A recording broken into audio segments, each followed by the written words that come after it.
basic definitions to help you understand some of the components of this topic. Hyperthyroidism, to start with, is where there's overproduction of thyroid hormone by the thyroid gland. Thyrotoxicosis refers to an abnormal and excessive quantity of thyroid hormone in the body. Primary hyperthyroidism is due to thyroid pathology, so it's the thyroid itself that's behaving abnormally and producing too much thyroid hormone. Secondary hyperthyroidism is a condition where the thyroid is producing excessive thyroid hormone as a result of overstimulation by thyroid stimulating hormone. So the pathology is in the hypothalamus or the pituitary producing too much TSH, and that's what's causing the high thyroid output. Graves' disease is an autoimmune condition where there's TSH receptor antibodies that are causing the hyperthyroidism. And these TSH receptor antibodies are abnormal antibodies that are produced by the immune system, and they mimic TSH and stimulate the TSH receptors in the thyroid gland and cause them to secrete thyroid hormone. And this is the most common cause of hyperthyroidism. Toxic multinodular goiter, which is also known as plumber's disease, is a condition where there's nodules developing in the thyroid gland, and these nodules act independently from the normal feedback system and continuously produce excessive thyroid hormone. Exophthalmos is a term that's used to describe the bulging of the eyeball from the eye socket, and this is caused by Graves' disease and is due to inflammation, swelling, and hypertrophy of the tissue behind the eyeball that's forcing the eyeball forward.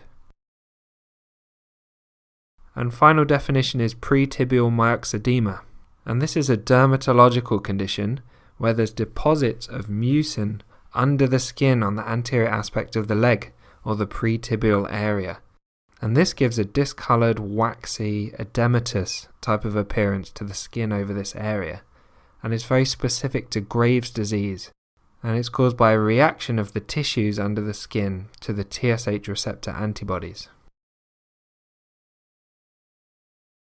So what are the universal features of hyperthyroidism? So the universal features of having a high thyroid hormone level in the body: anxiety and irritability, sweating and heat intolerance, tachycardia or fast heart rate, weight loss, fatigue. Even though they have a high thyroid hormone level, they're going to feel exhausted all the time.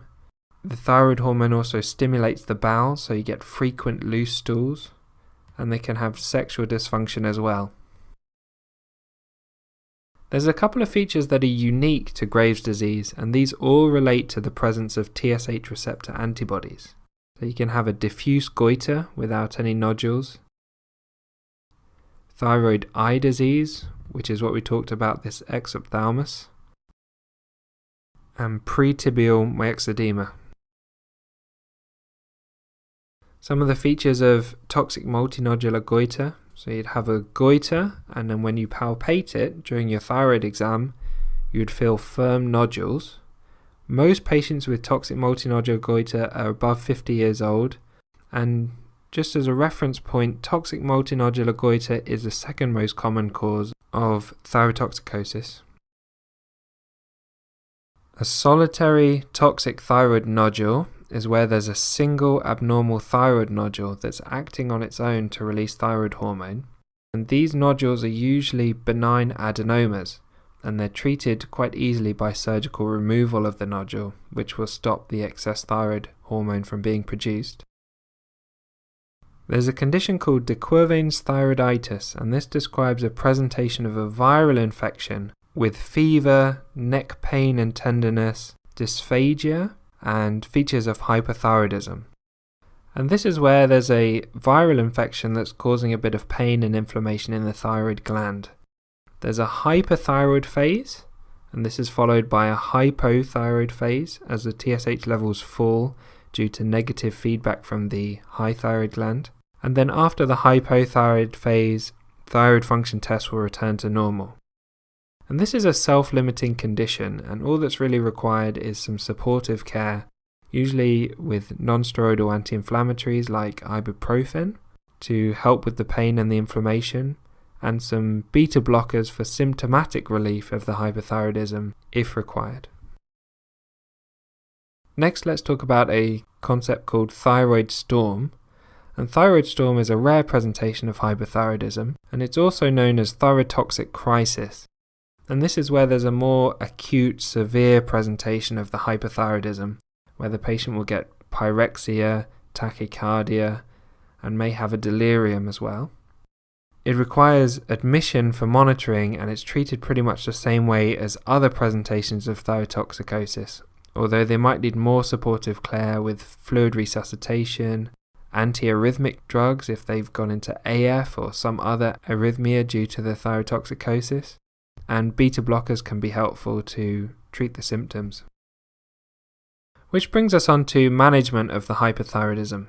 So the knowledge that we're talking about here is basically summarized from the NICE clinical knowledge summaries from 2016, and usually treatment of hyperthyroidism will be guided by a specialist, as the medication have quite strong potential for side effects. The first line anti-thyroid drug to treat hyperthyroidism is carbimazole, and it's usually successful in treating patients with Graves' disease and leaves them with normal thyroid function after about 4 to 8 weeks. Once the patient has normal thyroid function, they can continue on a maintenance dose of carbimazole, and then either this dose is titrated to maintain normal levels, and this is known as titration block, or the dose is given that's high enough to block all production of thyroid hormone, and then the patient has their thyroid hormone replaced with levothyroxine and titrated to symptoms. So this is known as block and replace. Complete remission and the ability to stop the carbimazole is usually achieved after about 18 months of treatment. Second line treatment for hyperthyroidism is propylthiouracil, and this is used in a very similar way to carbimazole, but there's a small risk of severe hepatic or liver reactions, and these reactions can be severe enough to cause death, which is why carbimazole is the preferred option. Another option is radioactive iodine, and this involves taking a drink that contains a dose of radioactive iodine. This iodine then is taken up by the thyroid gland, and the radiation that's emitted into the local area destroys a portion of the thyroid cells. And this reduction in functioning of the thyroid cells decreases the amount of thyroid hormone that's produced, and so you have remission from the hyperthyroidism. But remission can take about 6 months, and the patients can actually be left with hypothyroidism afterwards and require levothyroxine replacement. There's also quite strict rules when somebody takes this radioactive iodine treatment, so they can't be pregnant, and they're not allowed to get pregnant for at least 6 months after taking the treatment. They should avoid close contact with children and pregnant women for 3 weeks, depending on the dose, and this is because of the risk to these patients with the radiation. And also for a few days after the treatment, they need to limit contact with anyone because the dose of radiation that they're emitting is a bit higher during this period. Let's talk about beta blockers for hyperthyroidism. Beta blockers don't actually treat the hyperthyroidism, but they're used to block the adrenaline-related symptoms in hyperthyroidism. These are things like tachycardia, anxiety, sweating, tremor. All of this sort of stuff is improved by blocking that adrenaline drive that you have in hyperthyroidism. Propranolol is a good choice because it non-selectively blocks the adrenaline activity, as opposed to more selective beta blockers that work only on the heart, and they're particularly useful in patients with thyroid storm. Finally, surgery is a definitive option to just remove the whole of the thyroid gland or to remove thyroid nodules. This effectively stops the production of thyroid hormone because you don't have the thyroid tissue to produce the thyroid hormone anymore. However, the problem is the patient will be left hypothyroid post-thyroidectomy and require levothyroxine replacement for life to replace that thyroid hormone that they're no longer producing.